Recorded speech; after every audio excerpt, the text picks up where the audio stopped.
Royal court থেকে স্থানীয় সময় সন্ধ্যা ৬টা ৪০ ঘোষণা দেওয়া হয় সৌদি আরবের হাইল অঞ্চলে দেখা গেছে জিলহজ মাসের চাঁদ। পর্যবেক্ষণকারী দলে উপস্থিত ছিলেন সৌদি চাঁদ দেখা কমিটির সদস্য ও পবিত্র মক্কা বিশ্ববিদ্যালয়ের অধ্যাপক আবদুল্লাহ আল খুদাইরি।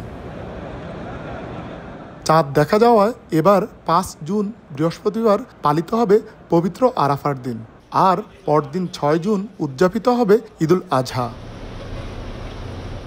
চাঁদ দেখা যাওয়ায় ৬ জুন ঈদুল আজহার ঘোষণা দিয়েছে ইন্দোনেশিয়া। একই দিনে ঈদ উদযাপন করবে মধ্যপ্রাচ্যের দেশ ওমান। আর চাঁদ দেখা না গেলেও ৭ জুন ঈদ উদযাপনের ঘোষণা দিয়েছে মালয়েশিয়া ও ব্রুনাই। আরিফুর রহমান, সময় সংবাদ, সৌদি আরব।